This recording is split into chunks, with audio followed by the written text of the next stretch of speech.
There's a forgotten expanse of farmland in the deep, quiet heart of rural Iowa, miles from any highway or bustling town. Here, the rolling plains stretch endlessly under a vast, unblinking sky, and the silence is so profound, it's almost unnerving, broken only by the whisper of the wind through dry stalks. Locals generations deep and fiercely private speak of it as the hungry acre, a place where the earth itself remembers its toil. Hidden within this sea of corn and soybeans lies the abandoned Fenwood Farm, a sprawling property that once boasted the most fertile soil in the county. In the brutal Dust Bowl summer of 1934, Fenwood Farm, despite the widespread drought, inexplicably yielded an impossibly abundant, miraculous harvest. But the farmers who worked that land and their families began to vanish one by one over the following weeks, leaving behind only their plows in the furrows and their unfinished meals on kitchen tables. The official explanation blamed economic hardship and forced migration. But the few terrified neighbors who fled the area spoke of a different, more unsettling truth, not just a bountiful crop, but a deep, resonant thrumming emanating from the soil. A slow, deliberate rhythm that seemed to pull life into the earth, demanding an unending offering. Fenwood Farm became a desolate monument in the plains, its existence eventually fading into local cautionary tales and fragmented, desperate entries in old county records. This story begins with Dr. Evelyn Reed, a 38-year-old agronomist and environmental historian from the University of Iowa. Evelyn wasn't interested in ghost stories or rural legends. She pursued anomalies in agricultural yield, the ecological forensics of historical crop failures, and the hidden complexities of soil science. Fenwood Farm to her was a fascinating historical enigma. She'd unearthed fragmented, heavily weathered farm journals from the 1930s hinting at impossible yields and bizarre, crystalline growths found deep in the topsoil. She'd also found chilling, unverified anecdotes from state agricultural reports about inexplicable localized magnetic fields detected across Fenwood's fields, fluctuating in patterns unlike any known geological or atmospheric phenomenon. Evelyn believed Fenwood Farm's true horror lay not in its abandonment, but in its impossible continued fertility and what it truly fed on. She never intended for her research to become a forced crop. She certainly never intended for the land itself to claim her. But fragments of her journey, her descent into the living earth, survived, captured on her specialized soil analysis drones, meticulously transcribed from her automated weather stations, audio logs, and ultimately retrieved from a rust-encrusted encrypted data beacon found weeks later, half buried in a freshly plowed field miles from her mysteriously abandoned research vehicle. The first definitive sign that something was irrevocably wrong didn't come from a spectral presence or a sudden chill in the hot, stagnant air.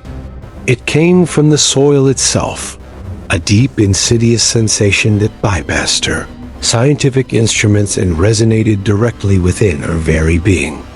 Evelyn had navigated the dusty, overgrown farm roads and the endless silent fields for days, guided by her advanced GPS mapping and the increasingly erratic readings from her subterranean resistivity sensors.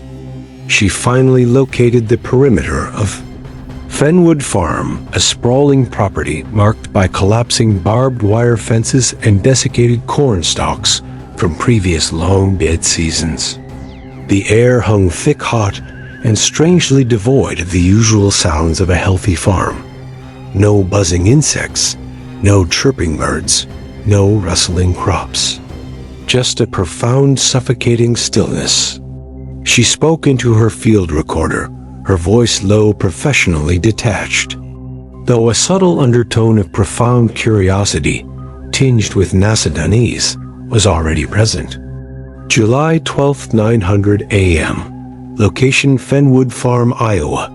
Ambient noise levels dropping precipitously within 50 meters of the old farmhouse.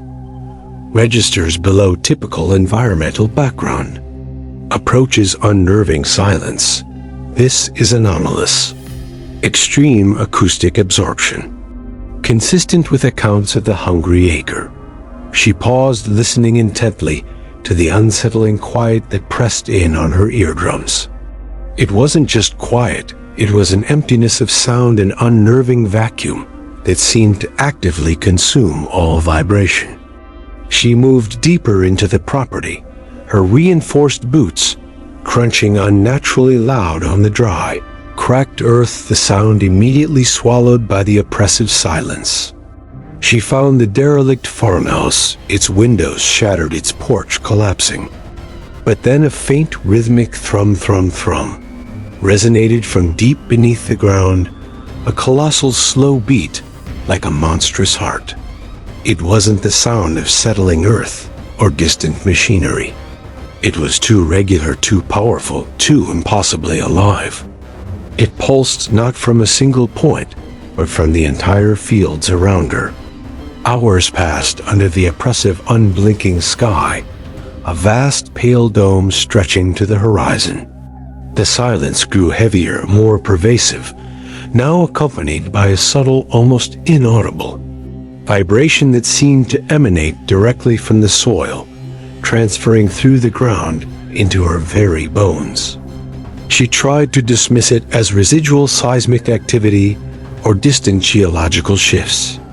But the sensation persisted, a dull ache that resonated deep within her skull, mirroring the rhythmic pulse. Her biometric suit registered erratic neural activity. Localized spikes in her somatosensory cortex, often associated with processing tactile sensations, even though there was no external contact to trigger it. Her portable soil analysis drones, after hours of sweeping the vast silent fields, finally locked onto a major, undeniable anomaly, not just residual vibration, but a consistent rhythmic harmonic frequency emanating from deep beneath the topsoil. This frequency was not mechanical. It was fluid organic, like a vast pulsating organ. And from its very core, the thump intensified to a palpable throb, along with a faint luminous glow captured by the drone's subterranean spectral analysis. Not heat, but light. A deep, impossible emerald green, like a gemstone buried alive, but somehow terrifyingly intrinsically organic. She whispered into her recorder again, her academic detachment fractured by awe and profound dread. The source sits deep, beneath the oldest fields, emitting a non-thermal luminous pulse, a deep organic emerald. The rhythmic beat, it's emanating directly from its core. The vibration, I feel it clearer now. It's like the land is calling. The old folklore mentioned the hungry acre. This is it. This is the source. This is what truly feeds Fenwood Farm. A coppery, earthy taste filled her mouth, the taste of burgeoning terror. Driven by a dangerous, irresistible combination of scientific imperative, fueled by the sheer impossibility of her discovery, and a burgeoning icy fear that chilled her to the core. Evelyn located the precise epicenter of the pulsing emerald anomaly. It was a section of field near an ancient gnarled oak tree, its roots twisting like skeletal fingers from the parched earth.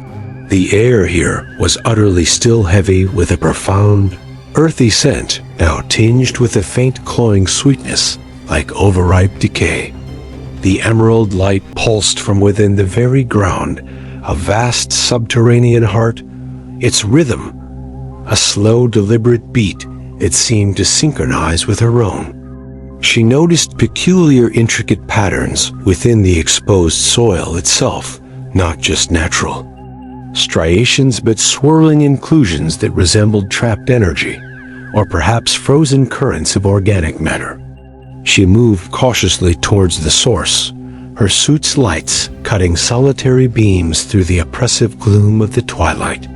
The ground beneath her felt unnervingly soft, despite its solid appearance, almost like walking on vast, taut flesh.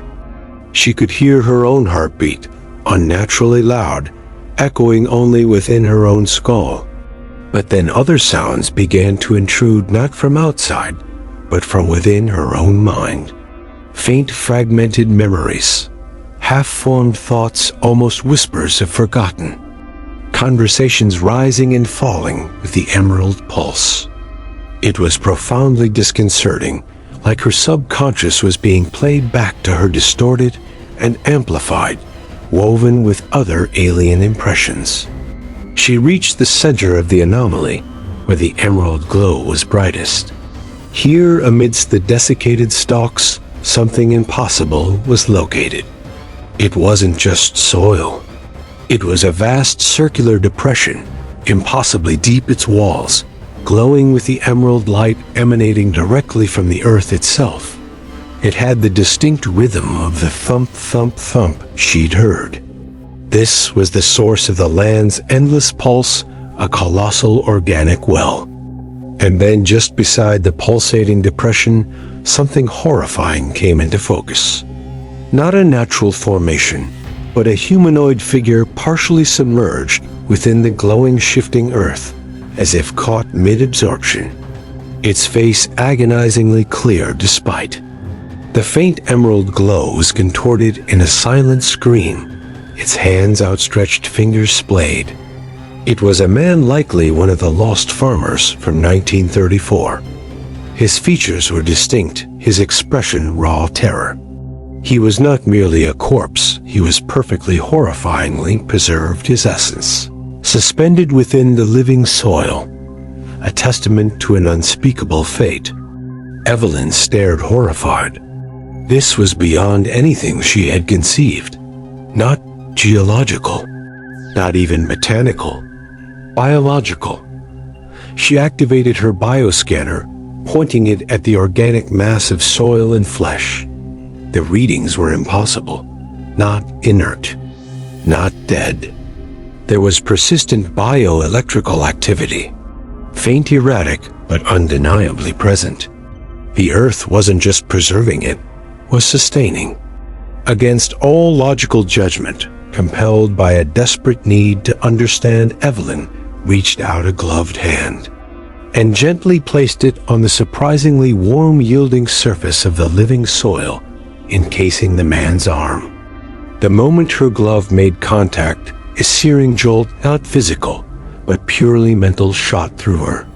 Her vision blurred, filled with a blinding flash of emerald light.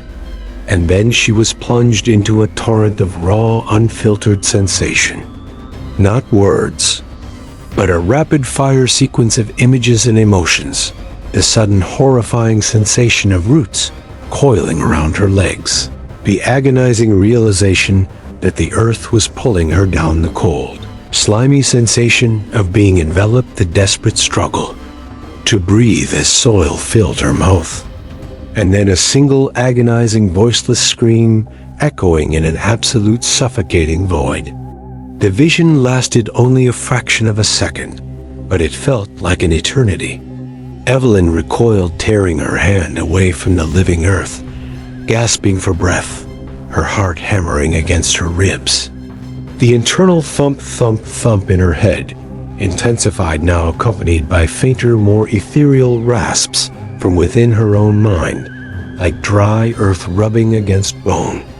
This was not a passive land. This was a living processor, and it held conscious agony.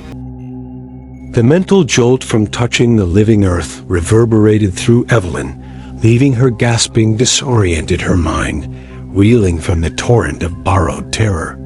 She stumbled backward, her suit's internal systems screaming warnings about neurological overload. The chilling images of the farmer's final moments, the coiling roots, the crushing soil, the horrifying realization The voiceless scream were burned into her retinas, echoing in her thoughts. The profound silence of Fenwood Farm seemed to press in harder, now no longer just a lack of sound, but a conscious, palpable presence.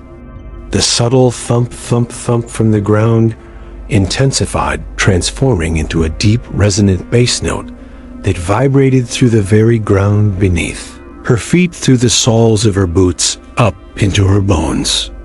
It felt like a colossal living drum, beating out a vast, patient, predatory rhythm. She spoke into her recorder, her voice hoarse, strained. July 12th, 1:45 p.m. Direct contact made with organic anomaly. Experienced immediate, intense psychological feedback. Shared subjective experience of entrapment. The entity, it captures consciousness. It preserves awareness. The land is not inert. It's a living digestive system. My brainwave patterns are erratic. My mind, it feels stretched.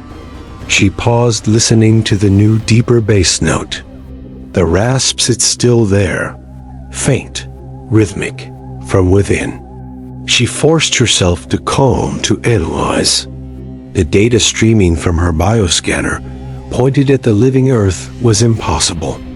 High concentrations of complex biological polymers interwoven with unknown fluid structures, and persistent high-level bioelectrical signatures far beyond typical cellular decay rates. These were not dead organisms. They were suspended alive in some terrifying, agonizing state. The entity was a living, sentient, biological machine capable of absorbing and retaining the essence of life in its final panicked moments. As she moved carefully through the desiccated fields, avoiding direct contact with the most intensely glowing patches of earth, the bass note deepened, becoming a vast resonant symphony that seemed to emanate from every surface. The air itself began to shimmer, subtly distorting her vision. She started seeing fleeting ethereal images projected directly into her mind's eye, not memories of the farmer she touched, but other fragmented experiences. A child playing in the fields, frozen mid-laugh, its terrified cry echoing not in the air, but in her thoughts as the soil rose to claim it. A desperate woman running towards the fence line. Her frantic prayers, muffled by the encroaching dust, felt through her own skin as the land swallowed her.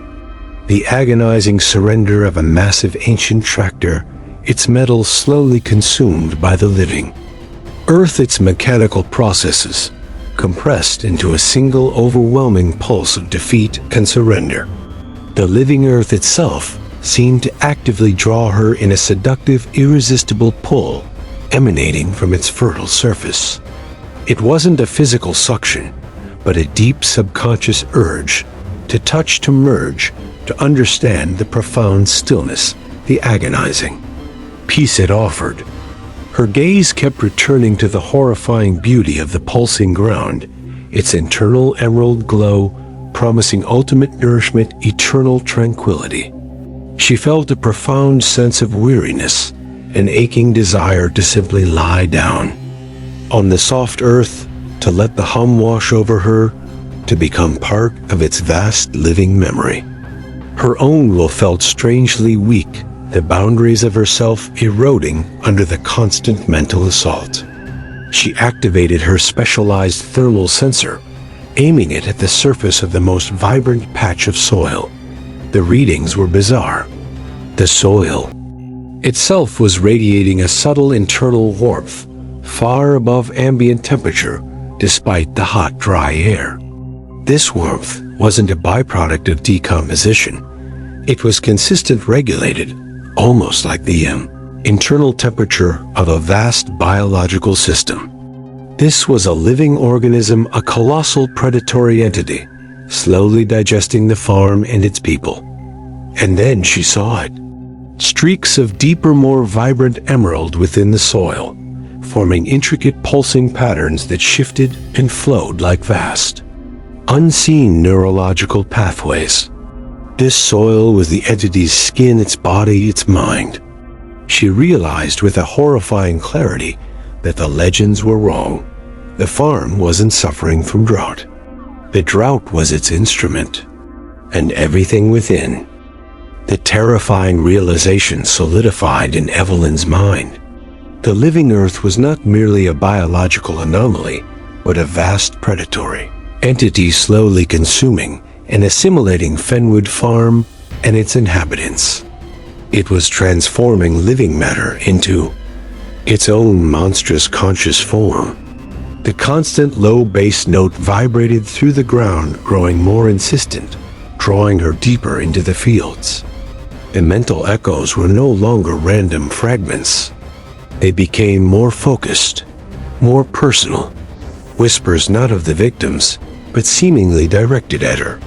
You seek sustenance. We provide. Be absorbed. Be eternal.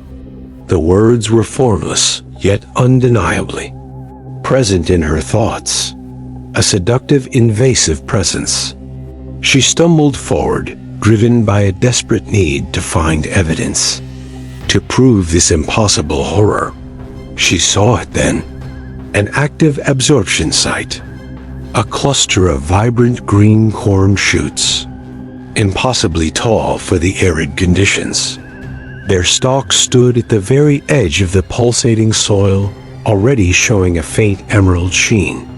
As she watched horrified, a thin, almost invisible film of transparent emerald tissue spread across their surface, slowly, meticulously, coating them, integrating them into the organic whole. It was happening in real time. The process was slow, agonizingly so, but inexorable. The vivid green dulled, becoming part of the living, pulsating organism. Further ahead, closer to the largest section of the living earth, she saw something even more disturbing. A large wild coyote, half absorbed, its powerful hind legs still free, but its front paws, torso, and head were already solidified into translucent emerald flesh. Its eyes, wide with unspeakable agony, reflected the terrifying beauty of the earth's glow. The bass note resonated from it. Evelyn felt a surge of raw, animalistic terror. A desperate, futile struggle erupted in her mind as she inadvertently brushed her gloved hand against a low-lying patch of the living soil. The coyote was not dead. It was trapped, alive in its silent flesh tomb, experiencing eternal agony. Its ongoing, she gasped into her recorder. Her voice was a raw whisper. The assimilation. It's not a past event. It's happening now. It's absorbing living organisms. And they're aware. They're conscious within the flesh.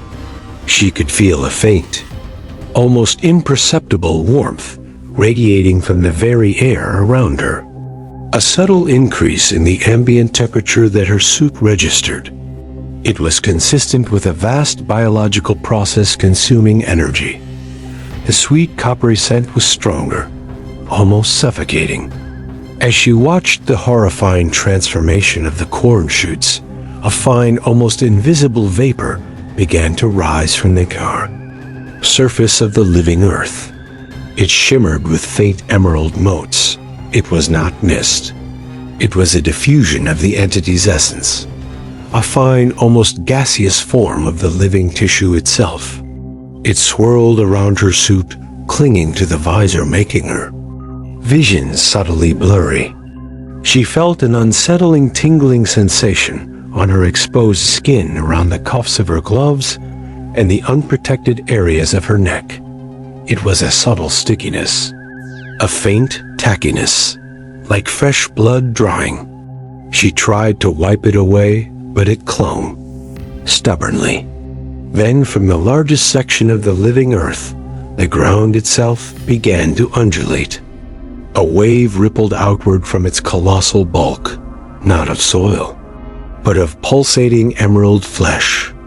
It extended smoothly, seeking.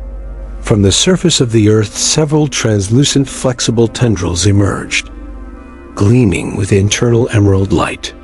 They were too perfectly formed to be natural roots or muscle. They were too purposeful in their movement. They moved slowly, sinuously, like probing fingers, extending towards the still living plants, towards the absorbing corn, and terrifyingly, towards her. The entity was not just consuming passively, it was reaching. The mental intrusions intensified, now accompanied by fragmented, distorted voices. Not from the air, but from within her mind. Terrified, pleading whispers joined the entity's pervasive bass note. Grow with us. Forever. She felt her own legs grow heavy. Her movements became sluggish, as if the very essence of the entity was seeping into her joints, slowing her reactions. The terrifying realization solidified. The entity wasn't just physical. It was a vast conscious machine of flesh, a trap laid for centuries. And she had stumbled into its very heart. The translucent emerald tendrils, gleaming with internal light, extended from the vast organic mass of the living earth, inching across the damp ground towards Evelyn. Their movement was slow, deliberate, utterly silent, yet filled with an insidious, unyielding purpose. The mental intrusions roared in her mind, a chorus of fragmented pleas and the entity's vast, unfeeling command. Cultivate, feed, be assimilated. She could feel a subtle, unsettling warmth radiating from the tendrils, a warmth that promised not comfort, but absorption. Her own will felt fragile, battered by the constant psychic assault. She stumbled backward, desperately trying to evade the slow, methodical reach of the tendrils. Her suit's internal systems screamed warnings about high-frequency energy absorption. The air around her was now thick, with the fine, shimmering emerald vapor clinging to her suit, her skin permeating her. Every breath. The sweet, coppery scent was overwhelming, almost intoxicating. She risked a glance down at her gloved hand. A faint, almost imperceptible emerald sheen was beginning to form on the surface of her glove, a subtle glossy film that looked disturbingly similar to the initial stages of assimilation she had observed on the old timber. She frantically tried to rub it off, but it clung, subtly hardening. It was already spreading. The entity was not just reaching for her. It was actively consuming her molecule by molecule, her very skin becoming the preliminary layer of its terrible, living flesh.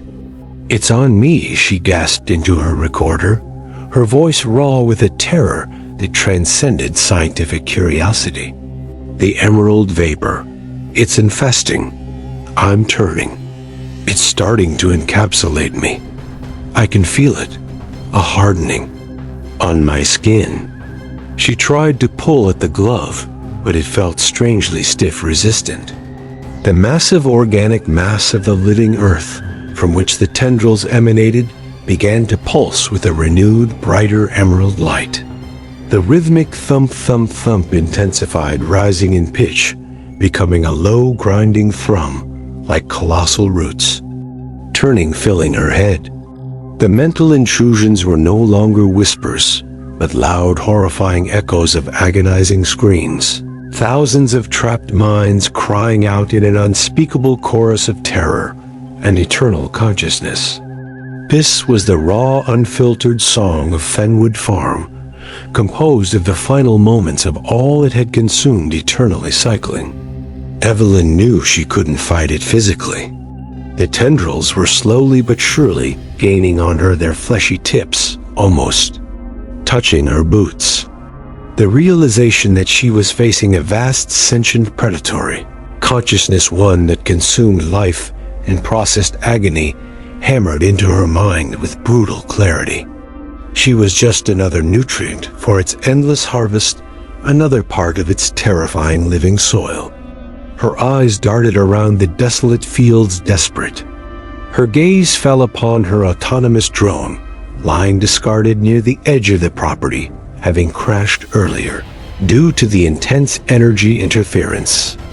Its outer shell was already partially coated in the thin emerald film of vapor, but its internal recording systems, designed to be hardened against extreme environments, might still be functional. If she could reach it, if she could transfer her. Final horrifying data, her last observations before she became completely assimilated. It was a desperate, illogical hope. She lunged towards the drone, forcing her stiffening limbs to move. The emerald tendrils, sensing her movement, accelerated their fleshy tips, striking the ground just inches behind her feet. The grinding thrum of the earth intensified to a piercing whine, causing agonizing pain in her skull. The mental screams of the trapped souls became a deafening chorus, drowning out her own thoughts, pulling her towards the edge of madness. She reached the drone, her stiff fingers fumbling with the data port. The emerald film on her gloved hand was visibly thicker now, her movements becoming slow, deliberate, almost petrified. She slammed her suit's data cable into the drone's port, initiating an emergency upload. The drone's small indicator light flickered green, then blue, then with a final desperate surge, glowing a steady emerald mirroring the light that consumed the farm. Data was transferring, her knowledge, her warnings. But the tendrils were upon her. They wrapped around her legs, her arms subtle at first, then firm, pulling her gently, inexorably towards the vast organic mass of the living earth. She could feel the emerald film spreading rapidly across her entire suit, over her faceplate, slowly obscuring her vision, turning the world into a single blinding emerald haze. The pervasive grinding thrum became a part of her, vibrating through every cell. The mental screams of the trapped souls were no longer external. They were her screams, merging with the chorus. Her final thought, as the emerald flesh fully encased her faceplate, her eyes wide and staring, her body frozen mid-struggle, was not a fear, but a horrifying, agonizing clarity. She was Fenwood Farm now, and she remembered everything. And she was feeding. The autonomous drone, now fully encased in transparent emerald flesh, its internal lights, still faintly glowing emerald, transmitted. Its final data burst before its signal died forever. It contained Dr. Evelyn Reed's last log entries, fragmented biometric data, and horrifyingly, a final unidentifiable audio loop. A deep rhythmic thump-thump punctuated by faint constant rasping of unseen roots. And then a single agonizing, voiceless scream echoing in an absolute suffocating organic void.